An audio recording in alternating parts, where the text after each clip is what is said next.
Bismillahirrahmanirrahim. Assalamualaikum warahmatullahi wabarakatuh. Saudara-saudara yang berbahagia, yang dirahmati Allah Subhanahu wa taala. Kita sebagai seorang muslim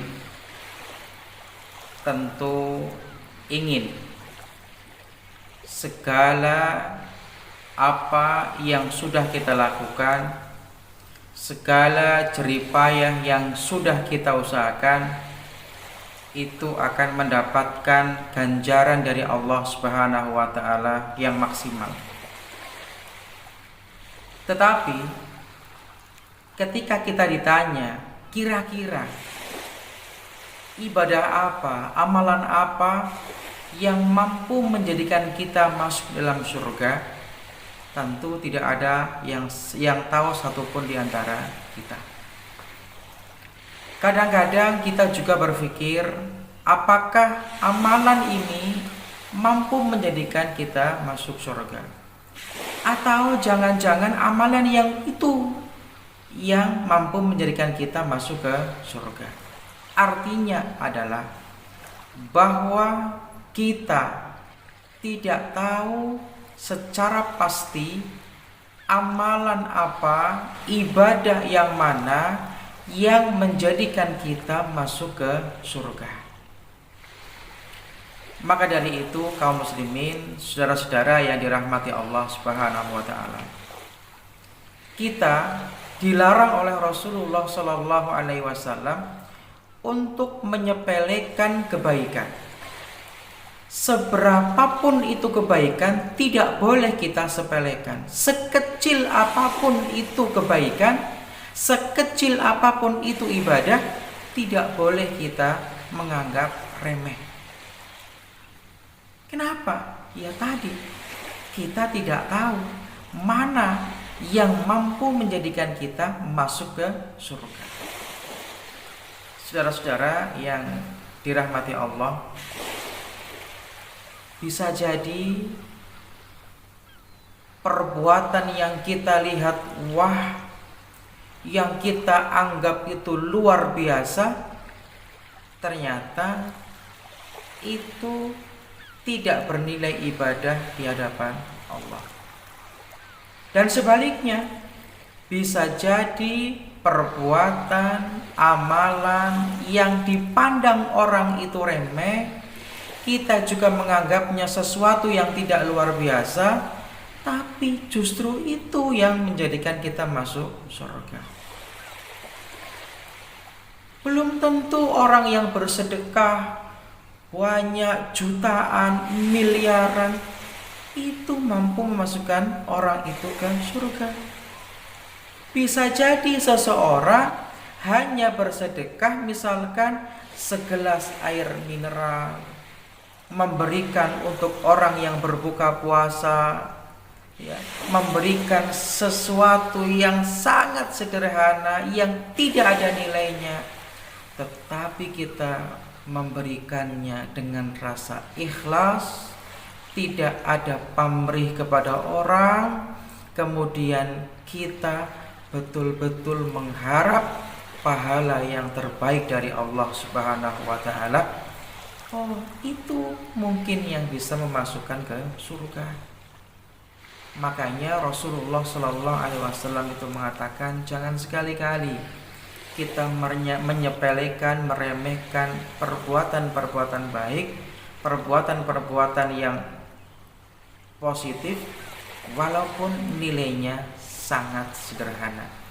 Rasul mengatakan, la tahqiranna syai'an minal ma'ruf. Jangan sekali-kali kita menganggap enteng, menganggap remeh perbuatan-perbuatan baik, ya. Jangan sampai kita tidak menilai, tidak menganggap apa yang sudah dilakukan baik oleh diri kita maupun oleh orang lain yang tanda kutip di hadapan masyarakat, di hadapan orang lain tidak ada nilainya.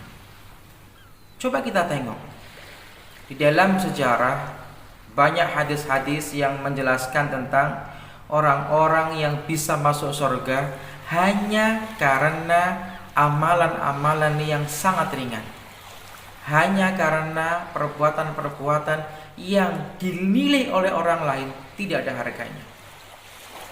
Dalam sebuah hadis Rasulullah sallallahu alaihi wasallam mengatakan, "Anin Nabi sallallahu alaihi wasallam, laqad ra'aitu rajulan yataqallabu fil jannah fi syajaratin qata'a min dhahrit tariq kanat tu'dhil muslimin." Rasul sallallahu alaihi wasallam pernah menceritakan bahwa laqad ra'aitu rajulan yataqallabu fil jannah. Aku ini pernah melihat seseorang yang jingkrak-jingkrak, yang senang, yang bergembira di surga. Fi syajaratin qata'aha min dhahri tariq. Penyebabnya hanya sekedar orang itu mengambil sesuatu yang menghalangi orang lain ketika lewat. Sesuatu itu menghalangi orang lain ketika lewat, orang-orang Islam ketika lewat. Kana tu'dil muslimin. Jadi kita mengambil sampah, kita mengambil kulit pisang, kita mengambil sesuatu yang dikira atau yang kira-kira bisa mengganggu orang yang lewat, itu juga bisa memasukkan kita ke dalam surga. Apa sih beratnya ngambil kulit pisang dari jalan supaya orang tidak terpeleset? Apa sih beratnya mengambil ranting yang terhalang di jalan supaya orang yang lewat tidak terkena? Apa sih beratnya mengambil paku di jalanan supaya orang itu tidak tertancap? Ini persoalan-persoalan sepele yang orang lain menganggapnya tidak berarti, tetapi Allah Subhanahu wa taala menjadikan wasilahnya ini menghilangkan gangguan dari tengah jalan, ternyata mampu menjadikan orang itu masuk dalam surga. Contoh lagi, ada seorang wanita dalam sebuah hadis, wanita nakal, ya, pekerjaannya buruk, ya. Tetapi ketika suatu hari melihat ada seekor anjing yang sedang kehausan, wanita itu dengan ikhlasnya, ya, memberikan minuman kepada anjing itu. Kata Rasulullah, ghufirallah, orang itu sudah diampuni oleh Allah Subhanahu wa taala. Walaupun para ulama mengatakan perempuan nakal tadi sudah bertaubat kepada Allah, kemudian melakukan amalan-amalan yang sangat ringan, ternyata itu mampu menjadikan dia masuk dalam surganya Allah Subhanahu wa taala. Mudah-mudahan kita termasuk orang-orang yang tidak menyepelekan sesuatu yang baik walaupun kelihatannya tidak berarti, tidak ada nilainya. Mudah-mudahan kita termasuk orang yang berbuat sesuatu tidak menunggu sesuatu yang wah dulu. Ayo kerjakan semampu kita, ayo laksanakan saat ini juga apa yang bisa kita laksanakan. Mudah-mudahan kita termasuk orang-orang yang mampu memanfaatkan kebaikan-kebaikan yang sudah kita lakukan. Dan mudah-mudahan kita bisa masuk dalam surganya Allah Subhanahu wa ta'ala, walaupun kita tidak tahu dengan amalan yang mana. Mudah-mudahan bermanfaat. Assalamualaikum warahmatullahi wabarakatuh.